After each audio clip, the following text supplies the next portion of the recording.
The Bunner sisters were proud of the neatness of their shop and content with its humble prosperity. It was not what they had once imagined it would be, but though it presented but a shrunken image of their earlier ambitions, it enabled them to pay their rent and keep themselves alive and out of debt, and it was long since their hopes had soared higher. Now and then, however, among their grayer hours, there came one not bright enough to be called sunny, but rather of the silvery twilight hue which sometimes ends a day of storm.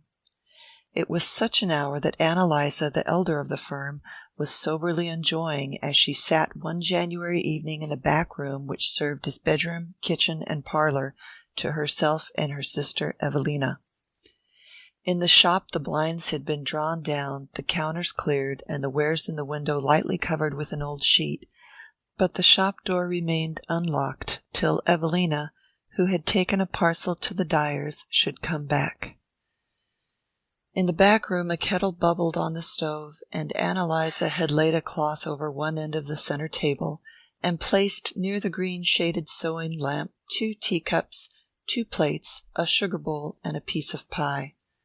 The rest of the room remained in a greenish shadow, which discreetly veiled the outline of an old-fashioned mahogany bedstead, surmounted by a chromo of a young lady in a nightgown, who clung with eloquently rolling eyes to a crag described in illuminated letters as the Rock of Ages, and against the unshaded windows 2 rocking chairs and a sewing machine were silhouetted on the dusk. Eliza, her small and habitually anxious face smoothed to an unusual serenity, and the streaks of her pale hair on her veined temples shining glossily beneath the lamp, had seated herself at the table, and was tying up, with her usual fumbling deliberation, a knobby object wrapped in paper. Now and then, as she struggled with the string, which was too short, she fancied she heard the click of the shop door, and paused to listen for her sister. Then, as no one came, she straightened her spectacles and entered into renewed conflict with the parcel. In honor of some event of obvious importance, she had put on her double-dyed and triple-turned black silk. Age, while bestowing on this garment a patina worthy of a Renaissance bronze,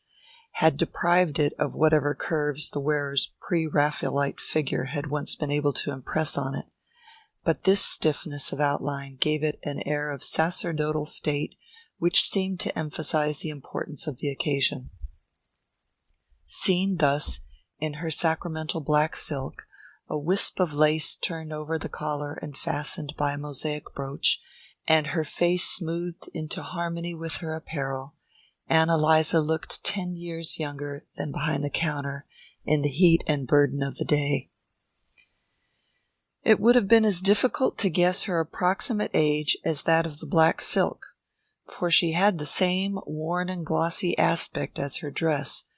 but a faint tinge of pink still lingered on her cheekbones, like the reflection of sunset which sometimes colors the west long after the day is over.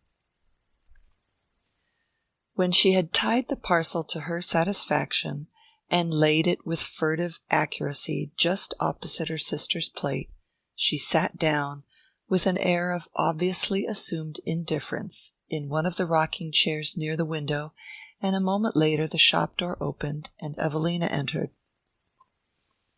The younger Bunner sister, who was a little taller than her elder, had a more pronounced nose, but a weaker slope of mouth and chin. She still permitted herself the frivolity of waving her pale hair, and its tight little ridges, stiff as the tresses of an Assyrian statue, were flattened under a dotted veil which ended at the tip of her cold reddened nose. In her scant jacket and skirt of black cashmere she looked singularly nipped and faded, but it seemed possible that under happier conditions she might still warm into relative youth. "Why, Eliza!" she exclaimed, in a thin voice pitched to chronic fretfulness, "what in the world you got your best silk on for?" Eliza had risen with a blush that made her steel-browed spectacles incongruous.